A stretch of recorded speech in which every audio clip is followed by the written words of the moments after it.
Vous n'aviez pas envie d'étudier hier, n'est-ce pas? J'ai senti. Si j'avais un collège ouvert, j'allais m'inscrire à l'examen d'entrée. En parlant à Everson, mon frère, mon ami, qui est déjà une vie déjà à mes côtés, il m'a dit « Père, je me sentais analphabète. Je suis allé 2. Everson. C'est tellement bon pour nous de voir une personne sage, une connaissance, articulation de tout ce que la culture lui a donné et regarde qu'il n'est pas encore la meilleure version. Dans 10 ans, cet homme sera encore plus brillant, plus brillant, plus brillant. L'apôtre Paul était comme ça. Cette version, quand t'allais tomber de cheval, waouh, nous a tués, il nous avait tués. Regardez la dernière version de Paul. C'est ce qui nous arrive. Un homme brillant qui a réussi à comprendre la liberté humaine, qui comprenait Dieu inhérent à l'homme, l'homme inhérent au Dieu. Quand je regarde, je ne suis pas encore la dernière version que je peux. J'ai tellement de choses à regarder en moi. Donc pour ça, j'ai besoin de bien paraître avec les gens que je me laisse influencer. Si j'insiste sur une ambiance futile, j'oublie, je ne grandirai pas. Maintenant, si je m'entoure de situations et de gens qui m'aideront à avancer, il y a la moyenne, non? Dire cette étude que nous sommes la moyenne des 5 personnes que nous vivons le plus. Si nous vivons avec des gens qui nous influencent négativement, nous le faire comme eux. Qui sont vos 5 personnes? Je me souviens de cette scène du film Titanic. Quand ces femmes étaient sur le bateau, dans le bateau, qui était censé avoir beaucoup plus de gens, et ils ont choisi d'aller tôt, abandonnant les gens. Car ils avaient peur que cette botte soit restée pleine. Le personnage dont je ne me souviens pas du nom de l'actrice, qui a une présence très frappante dans le film, elle dit que même si elle a vu le navire couler et ce bateau toujours avec de l'espace pour les gens et qu'ils ne sont pas revenus parce que certains des gens qui étaient en botte aimeraient retourner pour obtenir plus de gens, mais la plupart ne voulaient pas nous retourner. Un pardon qui n'est jamais arrivé. Disons que cette femme a avoué que c'était réel dans ce contexte de l'épave, parce que l'épave était réelle, mais disons que là, quand quelqu'un à l'intérieur de ce bateau qui conviendrait à 20 personnes, 30 personnes, si elle se sent mal à l'aise avec l'attitude de ne pas revenir pour chercher, il a dit à un prêtre a été acquitté par le péché. Mais le pardon de Dieu est reçu. Mais il a une dimension humaine de ce pardon. Mon peuple, que si nous ne trouvons pas, c'est comme si le pardon de Dieu ne provoquait pas les conséquences en nous. Il sait, c'est comme si j'étais privé d'un déploiement de ce pardon reçu. Parce que l'être humain voudra finalement toujours cette cohérence personnelle. C'est un fruit de conversion en nous. Vous pouvez observer. Plus vous plongez dans Dieu, plus votre processus de foi est honnête,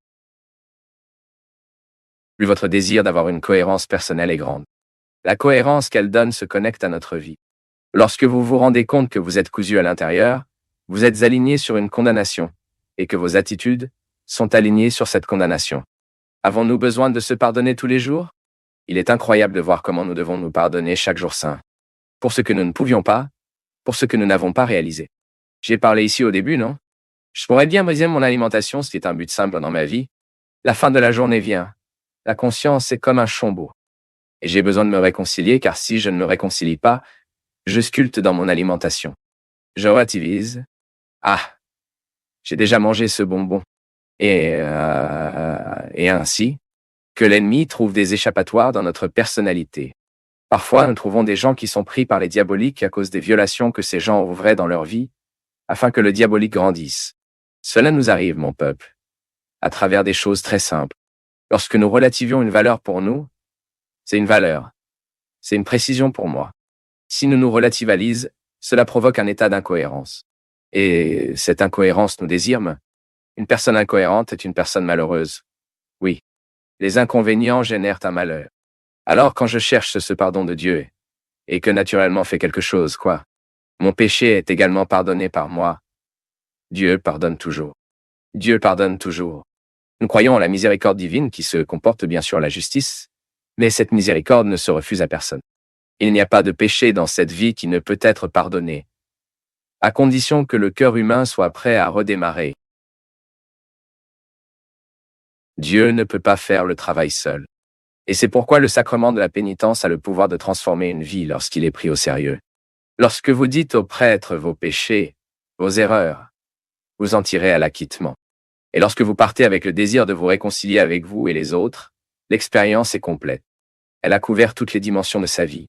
Si ce n'était que dans la dimension transcendantale, si c'est juste un sommet, si c'est juste moi et Dieu, si la ligne d'horizon, moi, avec mes frères, avec les gens qui participent à ma vie, est très probable que vous se sentirez incohérent. Parce qu'une chose est à acquitter, une autre chose est que nous vivons la grâce que nous recevons à ce moment-là. Dieu me pardonne. Je reçois la grâce. Mais maintenant, vivre la grâce dans ma vie est autre chose. Parce que Dieu ne nous traite pas avec l'immaturité. Ce sera toujours une tâche à faire. Il est tellement intéressant pour nous de réaliser que le salut de Dieu est gratuit, mais il y a toujours une tâche que nous devons accomplir. C'est la dimension la plus positive du processus religieux en nous. Lorsque vous réalisez que votre expérience mystique vous compromet historiquement et vous met dans la nécessité de prendre des décisions, pour prendre l'attitude, car sinon cette conversion ne peut pas vraiment nous transformer, cette conversion à nous non. Cette religion ne peut pas nous transformer s'il n'y a pas de déroulement historique de ce que nous avons reçu mystiquement. Mais c'est un contexte très large, non? Le pardon sera toujours un défi pour nous tous, car ce n'est pas une magie de recevoir le pardon de Dieu. Cela nécessite une attitude, et nous ne sommes pas toujours disposés à cette attitude. Nous voulons sortir du confessionnal avec tout prêt. Pas le cas? Dieu ne nous traitera pas de manière immaturement malheureuse dans ce qu'il veut guider son expérience religieuse dans le modèle immature de relation. Si la mère ne peut pas faire cela avec son fils, imaginez si Dieu nous le fera. Je me souviens que ma mère nous a éduqués comme ça. Si nous sommes apparus à la maison avec quelque chose qui n'était pas le nôtre, il ne servait à rien d'expliquer qu'il a gagné. Cela a fait aller et nous embarrasser. Je veux voir si vous avez vraiment gagné. La bride à mi-chemin, je n'ai pas beaucoup gagné, je ne l'ai pas trouvé. Jusqu'à ce que vous avouiez que vous avez volé. Il était là dans l'arrière-cour de l'autre et je l'ai apporté à moi-même. Vous n'avez donc pas gagné. Vous le retournerez donc. Je l'ai fait avec mon frère une fois, je me souviens bien. Elle raconte l'histoire. Parce que je ne suis même pas encore né. Mon frère est apparu là-bas avec un chariot qui n'était pas le sien. Elle a demandé, « Où avez-vous obtenu ce panier ?»« Ah, j'ai gagné tellement et même. Et alors demandons pourquoi il vous a donné. » Puis il était terrifié à l'époque, mais ensuite accepté d'y aller. Puis à mi-chemin, il a commencé à pleurer. En fait, je ne l'ai pas gagné, non. Je l'ai pris pour jouer un peu, sans la présence du propriétaire. C'est tout. Imaginez si nous nous donnons cette occasion de se développer grâce à une erreur commise. Car elle est enregistrée là-bas. Mon peuple. Un garçon de 6 ans a une mère qui y va au moment où il fait quelque chose de mal et ne passe pas sa tête sur sa tête. Vous commencez à être un homme tôt. Sinon, nous devenons un ver dans la vie. Si nous n'avons pas quelqu'un pour mettre cette limite, nous devenons avérés. Il est incroyable de voir comment nous exhaustions très facilement. L'être humain a une grande installation pour être méchant.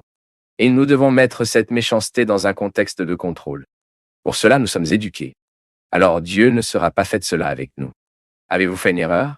Supposons les conséquences de votre erreur. Je vous pardonne, je vous donne le plaisir de recommencer, mais faites à part. Dans le Saint des Saints, nous entrons uniquement de nous. C'est peut-être la chose qui me fait le plus mal, en tant qu'homme.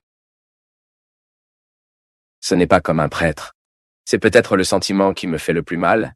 C'est quand je vois un discours religieux en refusant à un autre le droit d'être reçu par Dieu. Parce que je regarde celui qui m'amène ici, ce qui fait de moi un chrétien, Dieu merci, c'est Jésus. Il s'agit de votre mode de vie, de votre façon de penser et de constater que cela a du sens pour moi. Ça me semble logique. Si aujourd'hui j'arrêtais d'être prêtre, si j'étais expulsé, devais-je rester chrétien? Et je ne changerai pas un mot de ce que j'ai dit. Parce que cela a du sens. Jésus n'a rejeté personne qui était honnête, mon peuple. Le seul à avoir été avec une réponse légèrement étrange était ce garçon qui lui a apporté beaucoup de diplômes, que l'Évangile appelle un jeune homme riche. Quelle richesse était-elle? Tous ceux qui ont empêché le Saint des Saints, qui est ce peu de place étroite dans le temple, où seul le prêtre avait le droit d'entrer une fois par an, cette femme était privée. Elle a été rejetée. Elle avait une culture de rejet en elle. Elle a été rejetée pour être une femme, elle a été rejetée pour être samaritain, a été rejetée pour avoir une vie absolument incorrecte. Et Jésus lui dit que si vous le souhaitez, Vous pouvez non seulement entrer dans le temple, vous pouvez entrer dans le Saint des Saints, mais c'est l'endroit le plus spécial. Et n'a pas utilisé ces mots pour elle.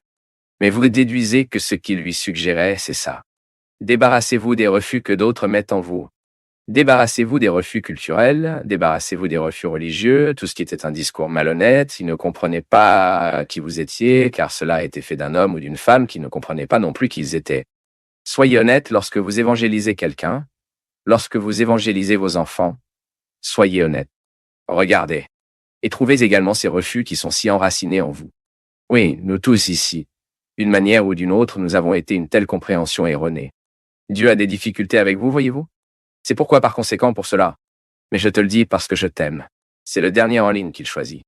Vous regardez les apôtres, les disciples que Jésus voulait avec lui, je n'en choisirai aucun. Ensuite, à un moment de votre vie, vous vous sentez moins chrétien pour cela. Pourquoi avez-vous du mal à vous sentir aimé? Parce que le résultat de votre vie n'est-elle pas satisfaisant? N'est-ce pas suffisant pour que vous sentiez que Dieu peut avoir une affection pour vous? Nous faisons une erreur. Quelque part, nous nous trompons terriblement. Parce que, je ne sais pas ce qui vous reste, je ne sais pas à quel âge vous avez le christianisme, je ne sais pas à quelle bataille vous deviez faire face. Combien de personnes vous ont regardé? Combien de personnes regardent encore ces jours-ci ne croyant pas dans votre combat? Je ne sais pas combien de personnes vous ont regardé avec les erreurs que vous avez faites, ou les mauvais choix que vous avez faits. Je ne sais pas. Ce que je sais, c'est que si vous ne mettez pas ce rejet sous commande, vous serez privé de savoir combien Dieu vous aime. Il échange des royaumes. Le mot le dit. Échanger des royaumes. Rejette, se dispense de toutes les richesses pour rester avec vous. Je n'ai pas le droit de changer une ligne de cet évangile. Donc si je me trompe, je préfère faire des erreurs aux côtés de ceux qui sont rejetés aujourd'hui. Si je me trompe dans mes condamnations qui m'ont été données pour mon expérience avec Jésus, cela ne me dérange pas d'être condamné plus tard. Parce que cette condamnation dans la vie, je ne veux pas vivre. Sachez qu'au nom de Dieu, j'ai méprisé quelqu'un. Sachez qu'au nom de Dieu, j'ai rendu la vie d'une personne pire qu'elle est finie. Cette condamnation dans la vie, mon peuple, je suis conscient que je ne veux pas vivre. Je le répète, je ne suis pas un homme qui complice avec le péché. À aucun moment de ma vie, vous ne me verrez que des structures diaboliques qui nous entourent, qui tuent nos enfants, avec les mentalités de plus en plus diaboliques et socialisées. Non, je n'en parle pas. Ce que je ne veux pas, c'est manquer l'occasion d'annoncer ce Dieu aimant et libérateur qui provoque une nouvelle vie dans chaque créature honnêtement approchée. Et si aujourd'hui vous êtes cette créature pour cela, je suis venu ici. Vous pouvez être sûr que je suis un homme de nombreuses erreurs, de nombreux défauts. Mais je ne perds pas de vue l'amour que Dieu a pour moi. Je ne suis pas hébergé dans mes péchés et je ne veux pas accueillir en eux. J'en ai déjà engagé beaucoup, mais je ne rejette rien que j'ai fait dans cette vie.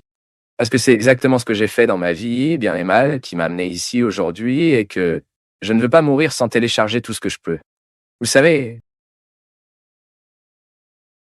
quand je sais que Dieu a mis un être humain en moi, je veux le faire sortir.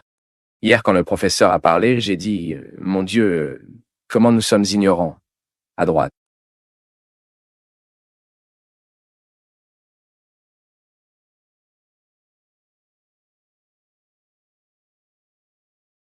Mon ami, aller jusqu'au bout n'est pas rien. Cela montre que tu t'es soucié suffisamment pour aller au-delà de la surface. Si cela t'a touché d'une quelconque manière, abonne-toi, commente ta ville et ton pays, et partage avec quelqu'un qui pourrait bénéficier de ces idées. Merci, une grande accolade, et à très bientôt.